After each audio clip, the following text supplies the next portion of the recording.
Hello and welcome dear students to my channel ma'am की पढ़ाई. I am your teacher Shubhi Malviya. Students, this is second lecture of second chapter in civics, the understanding secularism. Students, in first lecture of this chapter we discussed about some objectives of the Indian secularism. हम लोगों ने कुछ Indian secularism के objectives को 3 points में पढ़ा था. इसी के आगे से स्टार्ट करते हैं.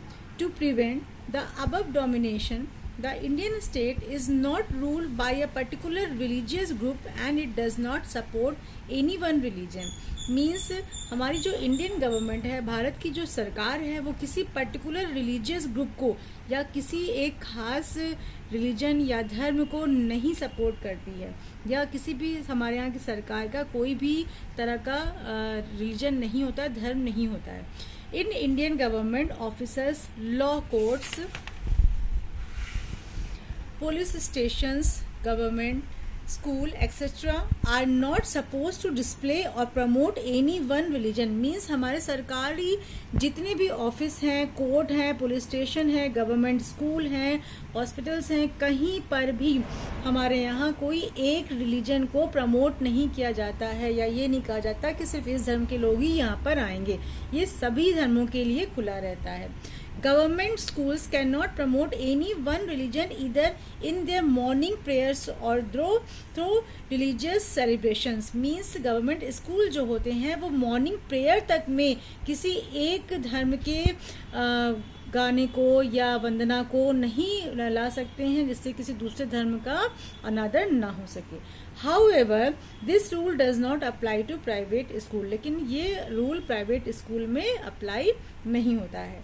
Next topic, difference between Indian and American secularism. America में जो सेकुलरिज्म है वो डिफरेंट है और जो इंडिया का सेकुलरिज्म है वो डिफरेंट है. Let's discuss here. इसको एक बार समझते हैं. Indian secularism differs from the secularism in the United States of America. India का यानी भारत का जो सेकुलरिज्म है वो United State of America means America से अलग है. In America there is a strict separation between religion. America में बहुत ही ज़्यादा स्ट्रिक्ट मीन्स बहुत ही सख्त सेपरेशन हुआ है रिलीजन के रूप में एंड स्टेट और स्टेट में. But in Indian secularism in the state can interfere in religious affairs as in the case of abolishing untouchability. लेकिन भारत के केस में या भारत में सेकुलरिज्म के रूप में अगर कोई भी स्टेट किसी भी तरह का कोई भी काम शुरू कर रहा है तो भारतीय जो सरकार है, भारत की सरकार है, वो उसमें इंटरफेयर कर सकती है. और ख़ास तौर पे अगर अनटचबिलिटी की बात वहाँ पर उसको समाप्त करने की बात आ रही हो तो. In the USA, the separation between state and religion means that neither the state nor religion can interfere in the affairs of one another. वही जगह पर अमेरिका में इस तरह का सेपरेशन किया गया है, इस तरह से बनाया गया है वहाँ पर संविधान को, कानून को, कि कोई भी स्टेट या जो सेंट्रल गवर्नमेंट है वो किसी भी तरह से एक दूसरे को उसके रिलीजन में इंटरफेयर नहीं कर सकती है. The Indian state is secular and works in various ways to prevent religious domination.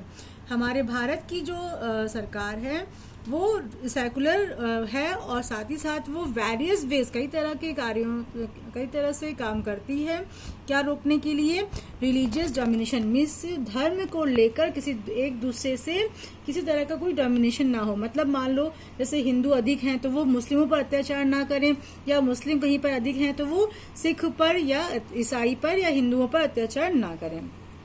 The Indian Constitution guarantees fundamental rights that are based on these secular principles. और जो हमारे भारत का जो कॉन्स्टिट्यूशन है, भारत सरकार का जो संविधान है, कानून है, वो फंडामेंटल राइट ऐसी देता है जिसमें सेकुलर प्रिंसिपल्स हैं. मीन्स हमारे जाति या हमारे धर्म को लेकर कुछ ऐसे नियम कानून बनाए गए हैं.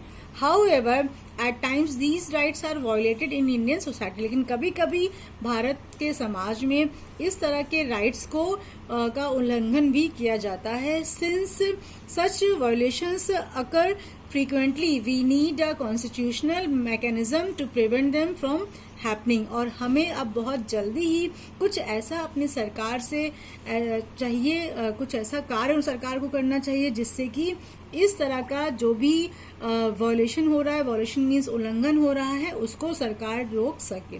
The knowledge that such rights exist make us sensitive. और जो हमारे राइट्स हैं इसकी वजह से वो राइट्स हमको सेंसिटिव बनाते हैं टू देयर वायलेशंस, और हमें उल्लंघन के लिए उकसाते हैं.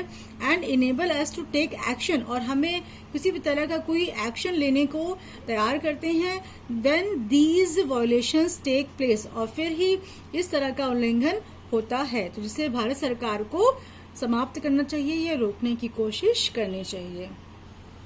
So students, I am ending my video here. Stay tuned for next video and don't forget to like, subscribe, comment and share my channel.